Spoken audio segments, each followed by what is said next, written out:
BRS మాజీ MLA Patnam Narender రెడ్డిని పోలీసులు పరిగి పోలీస్ స్టేషన్ కు తరలించారు. వికారాబాద్ లో నరేందర్ రెడ్డిని ఎస్పీ నారాయణ రెడ్డి ప్రశ్నించారు. నరేందర్ రెడ్డిని IG Satyanarayana, SP Narayana Reddy విచారించనున్నారు.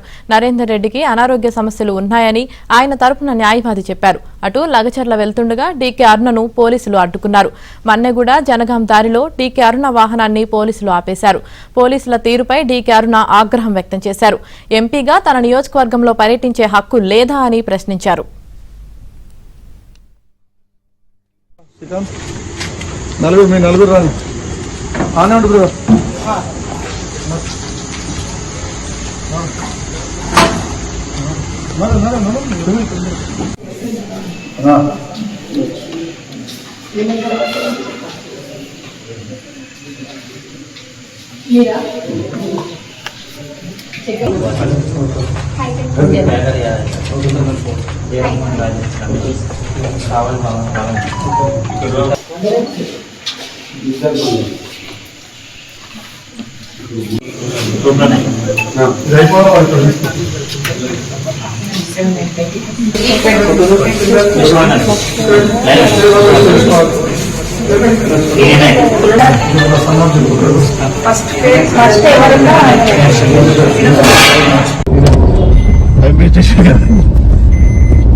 BRS మాజీ ఎమ్మెల్యే పట్నం నరేందర్ రెడ్డిని పోలీసులు పరిగి పోలీస్ స్టేషన్ కు తరలించారు. వికారాబాద్ లో నరేందర్ రెడ్డిని ఎస్పీ నారాయణ రెడ్డి ప్రశ్నించారు.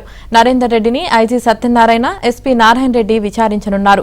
నరేందర్ రెడ్డికి అనారోగ్య సమస్యలు ఉన్నాయని ఆయన తరపున న్యాయవాది చెప్పారు. అటు లగచర్ల వెళ్తుండగా డీకే అరుణను పోలీసులు అడ్డుకున్నారు. మన్నెగూడ జనగాం దారిలో డీకే అరుణ వాహనాన్ని పోలీసులు ఆపేశారు. పోలీసుల తీరుపై డీకే అరుణ ఆగ్రహం వ్యక్తం చేశారు. ఎంపీగా తన నియోజకవర్గంలో పర్యటించే హక్కు లేదా అని ప్రశ్నించారు. ఇక దీనికి సంబంధించి పూర్తి సమాచారం మా ప్రతినిధి ప్రవీణ్ అందిస్తారు. ప్రవీణ్, వికారాబాద్ టీటీసీ నుంచి కొద్ది నిమిషాల క్రితమే పరిగి పోలీస్ స్టేషన్ కూడా పట్నం నరేందర్ రెడ్డిని తరలించడం జరిగింది. ప్రస్తుతం జిల్లా ఎస్పీ కూడా ఘటనా ఇక్కడికి పోలీస్ స్టేషన్ చేరుకొని విచారణ కొనసాగిస్తున్నటువంటి పరిస్థితి. మొత్తం ఇప్పటి వరకు 55 మందిని ఈ ఘటనలో గుర్తించడం జరిగింది. అందులో నిన్న 16 మందిని జ్యుడిషియల్ రిమాండ్ కూడా తరలించారు. ఈ రోజు మరొక 5 మందిని అంటే పట్నం నరేందర్ రెడ్డితో కలిపి మొత్తం 5 మందిని ఈ రోజు జ్యుడిషియల్ రిమాండ్ కూడా తరలించేటువంటి అవకాశం అయితే కనపడుతుంది. ప్రస్తుతం మనం చూస్తున్నాం పరిగి పోలీస్ స్టేషన్ వద్ద ఉన్నాం. పరిగి పోలీస్ స్టేషన్ వద్ద ఇప్పటికే జిల్లా ఎస్పీ కూడా చేరుకోవడం జరిగింది. మరోవైపు ఈ సంఘటనకు సంబంధించి పరారీలో ఉన్నటువంటి నిందితుల కోసం కూడా పూర్తి స్థాయిలో ఆరా తీస్తున్నారు. వాళ్ళ కోసం గాలింపు చర్యలు అయితే కొనసాగుతున్నాయనేటువంటి అంశాన్ని కూడా మనకు స్పష్టంగా అర్థమవుతుంది. ప్రస్తుతం మనం ఏబిఎన్ స్క్రీన్ పైన చూస్తున్నాము. ఇప్పటికే ఐజీ సత్యనారాయణ కూడా మనం చూడొచ్చు. ఇప్పటికే పరిగి పోలీస్ స్టేషన్ కూడా చేరుకున్నటువంటి పరిస్థితి కూడా కనపడుతుంది. ఈ కేసును ఒక ఐజీ స్థాయి అధికారి కూడా ప్రత్యేకంగా విచారణ కొనసాగిస్తున్నారు. ఇటు ఐజీ సత్యనారాయణతో పాటు జిల్లా ఎస్పీ నారాయణ రెడ్డి కూడా ప్రత్యక్షంగా పర్యవేక్షణ చేస్తున్నటువంటి సందర్భం కూడా కనపడుతుంది. ఇందులో మరొక కీలకమైనటువంటి అంశం ఏంటంటే నిన్న రిమాండ్ రిపోర్ట్లో మొత్తం 46 మంది ప్రమేయం ఉన్నట్లు ఇప్పటి వరకు తేల్చడం జరిగింది. ఇంకా పరారీలో ఉన్నటువంటి వారి కోసం 3 ప్రత్యేక బృందాలు ఏర్పాటు చేసి గాలింపు చర్యలు కొనసాగిస్తున్నామనేటువంటి అంశాన్ని ప్రస్తుతం పోలీసులు అయితే స్పష్టంగా చెప్తున్నారు. మరోవైపు ఈ కేసులో ప్రధాన సూత్రధారిగా ఉన్నటువంటి సురేష్ ప్రస్తుతం పరారీలో ఉన్నాడు. అతని కోసం కూడా గాలింపు చర్యలు కొనసాగుతున్నాయి. మొత్తం 3 బృందాలు అంటే సురేష్ హైదరాబాద్లోని నార్సింగ్ ప్రాంతంలో తలదాచుకొని ఉన్నాడనేటువంటి సమాచారంతో ఒక ప్రత్యేక బృందం కూడా హైదరాబాద్కు వెళ్ళింది. మరోవైపు వికారాబాద్ పరిసర ప్రాంతాల్లో కూడా పూర్తి స్థాయిలో ఆయన కోసం గాలింపు చర్యలు కూడా కొనసాగిస్తున్నటువంటి సందర్భం కనపడుతుంది. ఇక ఈ కేసుకు సంబంధించి పట్నం నరేందర్ రెడ్డి యొక్క పాత్రకు సంబంధించి కూడా ఉదయం నుంచి కూడా విచారణ కొనసాగిస్తున్నారు. ఎందుకంటే సురేష్కు పట్నం నరేందర్ రెడ్డి మధ్య దాదాపు 42 సార్లు కాల్స్ కూడా మాట్లాడినట్లు ఇప్పటికే పోలీసులు ఎస్టాబ్లిష్ చేయడం జరిగింది. ఈ 42 సార్లు కాల్స్ కూడా అధికారుల పైన దాడి జరగడానికి ముందు, దాడి జరిగిన తర్వాత కూడా ఈ కాల్స్ ఉన్నట్లు ప్రస్తుతం పోలీసులు కూడా గుర్తించినటువంటి పరిస్థితి ఉంది. మరోవైపు వీళ్ళ కాల్స్ తర్వాత సురేష్ అనేటువంటి వ్యక్తి మరికొంతమంది బీఆర్ఎస్ కు సంబంధించినటువంటి నేతలతో తన కాల్స్ మాట్లాడినట్లు కూడా కొన్ని ఆధారాలు సేకరించడం జరిగింది. టెక్నికల్ ఎవిడెన్స్ ఆధారంగా, అంటే టెక్నికల్ ఎవిడెన్స్ లో ఎక్కడైతే సంఘటన జరిగిందో ఆ ప్రాంతంలో ఏవైతే వీడియోలు చిత్రీకరించారో ఆ వీడియోలో ఉన్నటువంటి వారందరినీ కూడా ఇప్పటికే ఐడెంటిఫై చేశారు. మొత్తం నిన్న 55 మందిని పోలీసులు పికప్ చేయడం జరిగింది. అందులో ఎవరి ప్రమేయం ఏంటనేది పూర్తి స్థాయిలో విచారించిన తర్వాత నిన్న 16 మందిని రిమాండ్కి తరలించి మరికొంతమందికి కూడా నోటీసులు ఇచ్చి వదిలిపెట్టినటువంటి సందర్భం.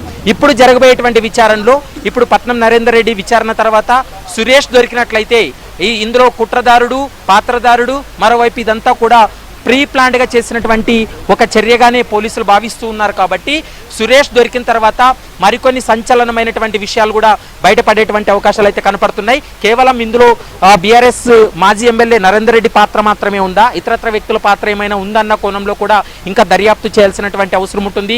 ఆ ఆధారాలన్నీ కూడా సేకరించాల్సినటువంటి అవసరం ఉంటుంది. కేవలం ఇప్పుడు పరారీలో ఉన్నటువంటి నిందితుల కోసం మాత్రమే గాలింపు చర్యలు కొనసాగుతున్నాయి. వారిని ఖచ్చితంగా ఈ రోజు సాయంత్రం రేపు ఉదయంలోగా సురేష్ను పిక్ చేస్తే ఖచ్చితంగా ఇంకొన్ని విషయాలు బయటపడతాయనేది పోలీసులు అయితే భావిస్తూ ఉన్నారు. మరి చూడాలి సురేష్ అరెస్ట్ అయిన తర్వాత ఇంకెలాంటి విషయాలు బయటపడతాయనేది మాత్రం చూడాల్సినటువంటి అవసరం ఉంటుంది. ఇక ఈ కేసులో ఇప్పటి వరకు ఉదయం నుంచి కూడా మనం చూసాము, పోలీసులు హైదరాబాద్ లో పట్నం నరేందర్ రెడ్డిని అదుపులోకి తీసుకున్న తర్వాత డీటీసీకి తరలించి అక్కడ జిల్లా ఎస్పీనే స్వయంగా విచారణ జరిపి స్టేట్మెంట్ రికార్డ్ చేశారు. మరోవైపు ఇప్పుడు పరిగి పోలీస్ స్టేషన్ కూడా తీసుకురావడం జరిగింది.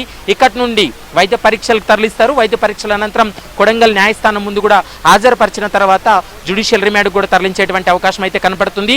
ఒకవేళ ఈ కేసులో మరింత విచారణ చేయాలని ఒకవేళ పోలీసులు భావిస్తున్నట్లయితే ఖచ్చితంగా మరోసారి కస్టడీకి కూడా కోరేటువంటి అవకాశాలు అయితే కనపడుతున్నాయి. ప్రస్తుతం పరారీలో ఉన్నటువంటి వారి కోసం జిల్లా ఎస్పీ చెప్పే ప్రకారం దాదాపు 3 ప్రత్యేక బృందాలు ఏర్పాటు చేసి గాలింపు చర్యలు అయితే కొనసాగుతున్నాయనేటువంటి అంశాన్ని పోలీసులు కూడా చెప్తున్నారు. ఇదంతా ఒక కుట్రపూరితంగా ప్రీ ప్లాన్డ్ గా జరిగినటువంటి చర్య కాబట్టే, ఇది పక్కా ప్రణాళికతో జరిగినటువంటి చర్య కాబట్టి ఇందులో ఉన్నటువంటి నిందితులు ఎవరైతే ఉన్నారో వాళ్ళని ఖచ్చితంగా అదుపులోకి తీసుకుంటాం, అరెస్ట్ చేసి వాళ్ళని కూడా జ్యుడిషియల్ రిమాండ్కి తరలిస్తామనేటువంటి అంశాన్ని అయితే మాత్రం నిన్న ఐజీ సత్యనారాయణ కూడా స్పష్టం చేసినటువంటి సందర్భాన్ని చూసాం. ప్రస్తుతం ఐజీ కూడా రావడం జరిగింది. జిల్లా ఎస్పీ కూడా ఈ కేసును క్లోజ్గా మానిటరింగ్ చేస్తున్నారు. మరి పట్నం నరేందర్ రెడ్డి రిమాండ్ రిపోర్ట్లో ఎలాంటి అంశాలు పొందుపరుస్తారనేది మాత్రం చూడాలి. ఎందుకంటే అతని పాత్రకు సంబంధించి ఏముండబోతుంది, ఇప్పుడు పోలీసులు సేకరించినటువంటి ఆధారాలు ఏంటి, కేవలం సురేష్తో మాట్లాడినటువంటి కాల్స్ని మాత్రమే ఎస్టాబ్లిష్ చేయబోతున్నారా, లేకుంటే పట్నం నరేందర్ రెడ్డి ఇచ్చినటువంటి స్టేట్మెంట్ ఏ విధంగా ఉందనేది మాత్రం మరికొద్దిసేపట్లో రిమాండ్ రిపోర్ట్లో మనం చూడాల్సినటువంటి అవసరం ఉంటుంది. Right, thank you Praveen.